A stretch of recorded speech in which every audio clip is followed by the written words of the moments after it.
Bonjour à tous, c'est BDV Météo. Aujourd'hui on se retrouve pour un tout nouveau point météo, cette fois-ci concernant une dégradation orageuse importante qui devrait traverser la France entre lundi 7 octobre 2024. Alors on va commencer par le modèle Arome, puis ensuite on va aller sur Kéronos pour voir les risques. Alors donc, vous voyez aujourd'hui le placement des centres d'action. Donc nous avons d'abord ici l'ouragan Kirk, où je vais faire un point suivi juste après. Nous avons ici une grosse dégradation, une grosse dépression qui est en train de nous piloter un flux d'ouest-sud-ouest sur notre pays. Et regardez ici on a un petit forçage des isobars. Et donc avec un petit alvègue. Et donc c'est cela qui va former les orages importants sur cette journée de lundi. Avec, regardez, des températures plus faibles en altitude. Un conflit de masse d'air qui va se mettre en place. Alors voilà, le scénario est posé. Maintenant, le modèle, donc...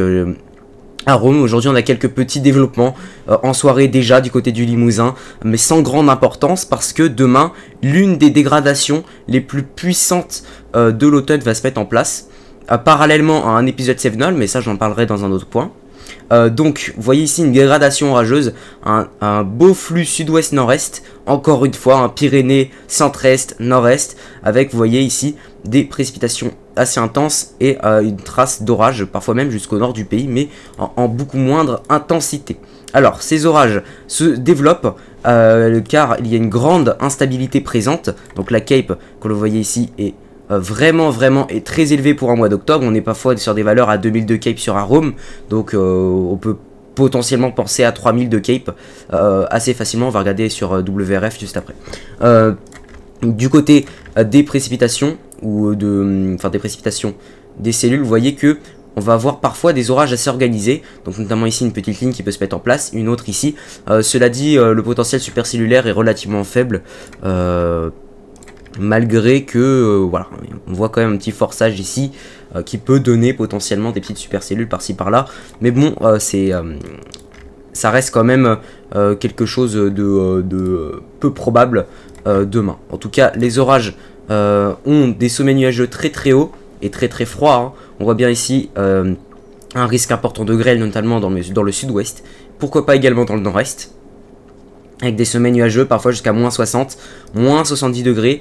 Et qui sont très intenses. Et regardez ici les régions touchées, ça reste toujours les mêmes que l'été, que durant tout l'été, donc toujours le même axe, Pyrénées, nord-est, en passant par le sud de la région centre, l'Auvergne, le nord-est, tout en évitant le Jura et les Vosges.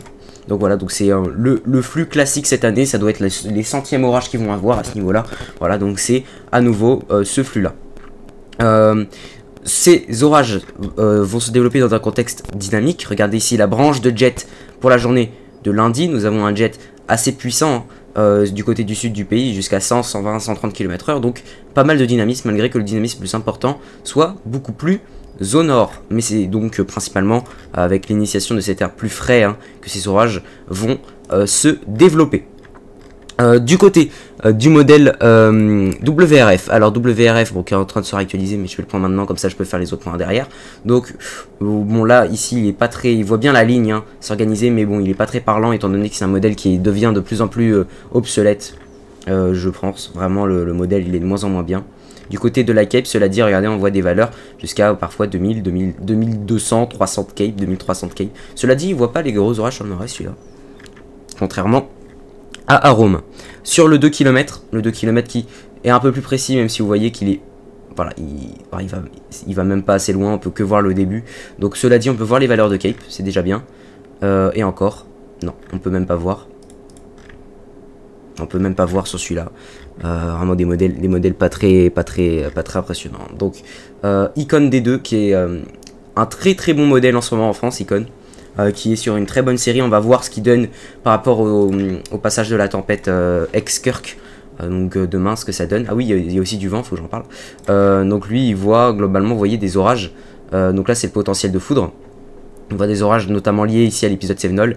Mais il en voit beaucoup moins qu'Arome, beaucoup moins que d'autres modèles. Il en voit principalement, surtout au nord-est.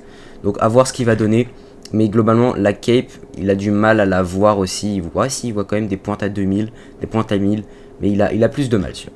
Ce modèle-là a plus de mal à visualiser un risque d'orage conséquent.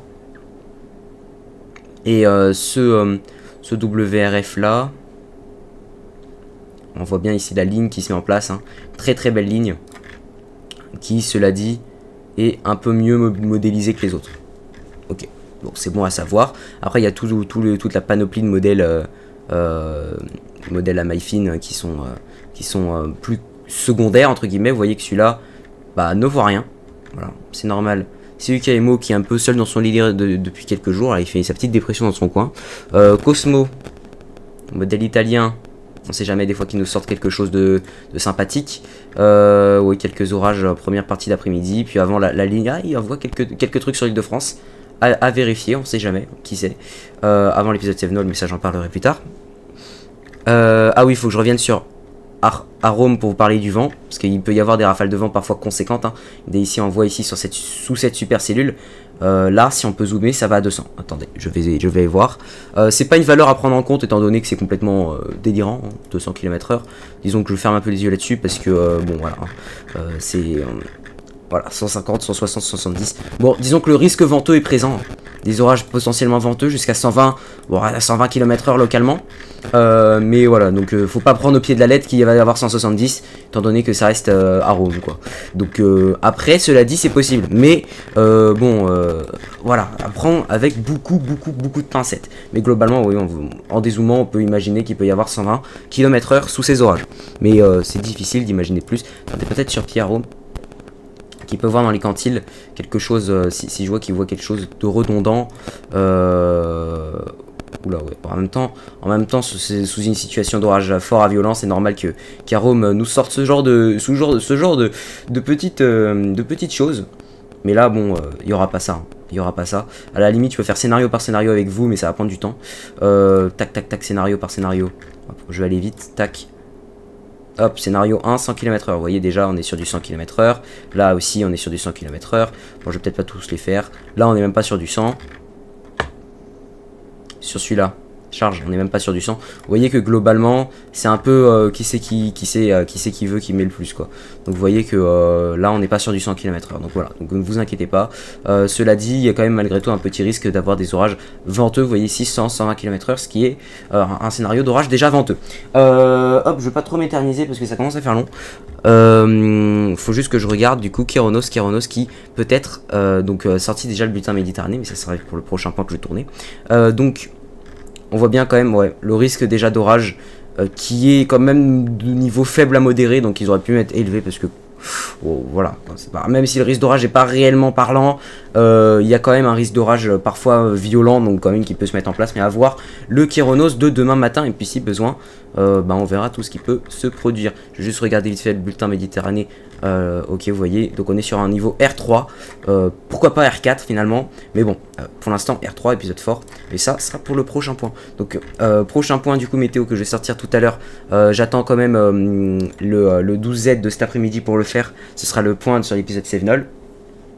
Sinon, il y aura donc le point sur le reste de l'ouragan qui va impacter la France. Donc je vais sortir tout à l'heure dès que le 6Z aura fini de sortir. Et puis si j'ai le temps, je ferai un live où j'analyserai chaque scénario comme je l'ai fait là, mais beaucoup plus précis. Et donc ça sera tout à l'heure. Donc c'était BDV Météo, on se retrouve très prochainement pour un nouveau point. Salut!